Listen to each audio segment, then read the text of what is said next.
Hello to the pessimistic, optimistic, and everyone in between. My name is Connor Philippi, and welcome back to the Minnesotan Sports Podcast. And the Vikings went into this week, and we needed to win. We needed either the Saints or Buccaneers to lose, and we also needed the Seahawks and Packers to both lose as well. And it ended up being less frustrating that the Vikings lost because of the fact that the Bucs ended up winning and the Saints ended up winning. So it ended up, it wouldn't have worked out for us either way. I did, however, get the Jags losing pick right. I made that my upset of the week, and I got that correct, so at least I give myself props for that. But yeah, the Minnesota Vikings lose by 10 to the Lions in the final game of the regular season. It officially ends the Vikings season. They will not be going to the playoffs. They finish off now at 7-10. Now, things could still shift around in terms of, there's still games to watch if you're a Vikings fan. Well, I hope that you're watching the games the rest of the day anyway, because they're all going to be super good, including the Bills-Dolphins game at the end of the week. But still some scoreboard watching for the Vikings, because if the Bears find a way to beat the Packers, which we were hoping for anyway, just because, screw the Packers, then we would fall down to the 11th spot. And then if the Raiders were to beat the Broncos, also in this 325 slot, they would also move ahead of us in the seeding. So we would get the 10th pick overall, potentially, if those two teams both were to win. So now the worst case scenario is we're 12th pick overall, worst we're 10th, or the opposite. Worst we're 12th, best we're 10th. And so we could potentially get a top 10 pick. At this point, it's not that big of a difference, but still a reason to try and root for those teams if you're a Vikings fan, because those are two teams. I think the Bears should stick with Fields at this point, but with the Raiders, I mean, they've got O'Connell in right now. I mean, I don't know if they want to roll with Jimmy Garoppolo next season, because even when he was healthy, he was not doing very good. So very possible they go for a quarterback. Even if we were 10th, I still think we wouldn't have a good chance at getting a top quarterback, because pretty much every team ahead of us has either a massive need for quarterback or is kind of weighing their options at their quarterback position right now. So I have a very low probability, in my opinion, that we would find a way to get one of those top QBs. So it'll be interesting to see what happens in the draft. But this was an interesting game. Justin Jefferson almost got 200 passing yards in this game. Nick Mullins, up until he threw those 2 interceptions at the end, actually had a really good game going, throwing for over 300 yards again in this game, just like he did the last time he played the Lions. And of course, he still had to do the opposite of padding stats with those last 2 interceptions to ice the game for the Lions. And the Lions secure that 3rd seed. Of course, technically, the Cowboys and Eagles could both lose, both to very inferior opponents in this 325 slot, and the Lions could still move up to that 2nd overall seed. But it looks like the Lions most likely will be in the 3rd spot right now, and I'll have to see who they end up playing. So all the things will click into place for the playoffs, and I'll make videos this week breaking down the matchups and making my predictions as usual. Maybe I'll throw in one extra video of this or that in preparation for the playoffs. And I'll also be doing my live stream on Sunday. I believe I'll be doing the 325 game for the playoff slate. But I feel like now taking the more optimistic route, well, first of all, I kind of want to show you this real quick. So for over the Christmas break, I was able to get a new kind of setup. So this is the new desk I got. Pretty cool. The last one, if any of you saw in my intro, I still technically have the old desk, so you can kind of see the difference. But it's really cool. This one's got like a power supply built in to the desk, and it's got an extra top part. And also, let me just see real quick, it also has a RGB thing, some lights underneath, so I can change to whatever color I want. Let's get that green out of there, purple. So cool new setup thing. It'll make my videos honestly a lot easier to record. I don't need a power strip to connect everything, and it's cool. No reason for me to show you that, but I just felt like geeking out about it for a second. But I kind of want to be more of an optimistic fan this week, because last week it felt a lot more pessimistic because of the way we lost to the Packers. But let's look at it this way. We ended up 7-10, a lot of the games down the stretch were games we could have won. Like against the Bengals, we had a close game against the Lions, and multiple others in that long stretch of games where we could have easily won. That game against the Bears as well.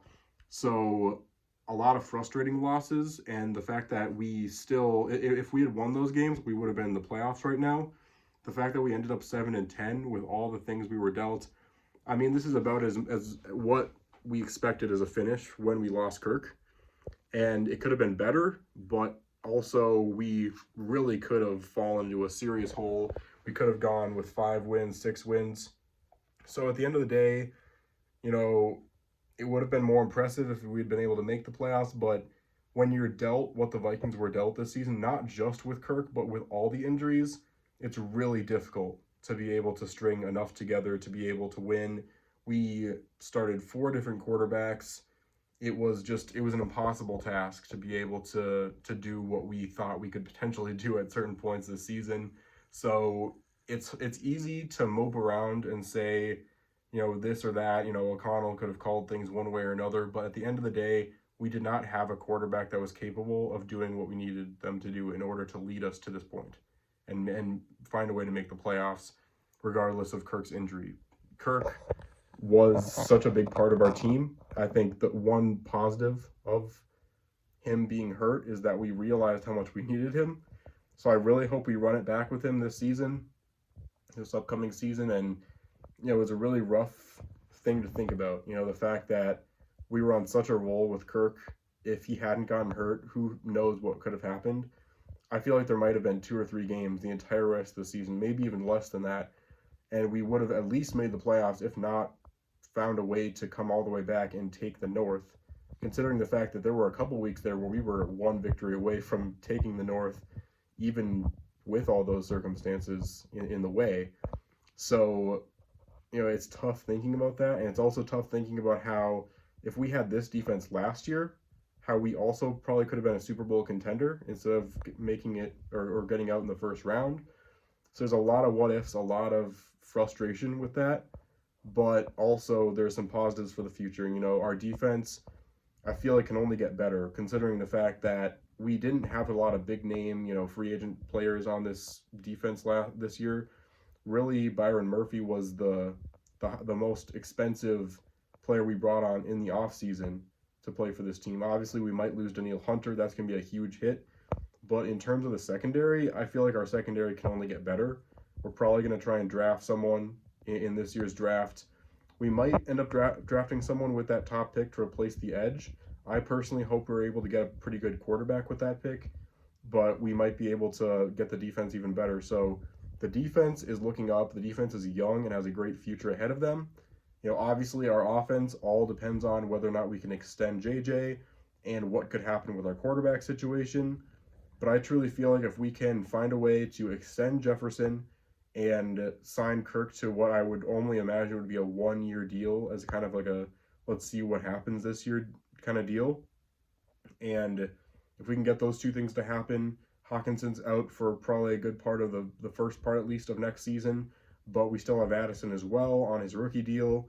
I mean, with the defense playing the way it did, obviously the last couple weeks haven't been quite as good, but we can get that rolling again, see if Brian Flores comes back, if the offense puts it together again with Kirk back, potentially. All those things could spell out another impressive season next year, and hopefully we can battle again for the NFC North. Obviously, there is an adverse to that. Excuse me, about to cough. Obviously, there's an adverse to that, which is if we don't sign back Kirk, who knows if JJ is going to want to stay. We could try and draft a quarterback of the future, and it could end up a bust. Our defense could wind up in shambles because Danielle Hunter leaves. Brian Flores could leave, and we can end up with an even worse record than this season because of all those things taking place. So it's going to be a stressful offseason for the Vikings, because the decisions of the front office and what they're able to do in terms of re-signing certain players and bringing back the players that we need, and just in general, what the front office genuinely believes this team is and can accomplish. If this front office doesn't buy the fact that we are just one more Kirk Cousins season away from being good again, and it truly thinks that we should just sell all our assets away, let Danilo walk, not sign back Kirk, let potentially even Jefferson walk, and start from scratch. I mean, there's a lot of ways that this front office could go with it, and it's just going to be stressful to watch that play out. But kind of a neutral reaction to the end of the season, as this is what we expected when Kirk left, but the run that we got on with Dobbs really started to help us believe again, and that's why we feel or felt so much worse about these last few weeks. Because if Kirk got hurt and then the backups came in and just started stinking it up right away, we would have had our hopes dashed right off the bat and we wouldn't have been this frustrated. But it's the fact that we had those couple wins and we got some hope. That's what really drove it home for us and made us more bitter. But at the end of the day, I think that we really were able to accomplish still a lot. Excuse me. And I think that it's a lot of building blocks for the future. If we can get the band back together, I truly believe that we can fight again to try and get that NFC North championship back. I really do believe that.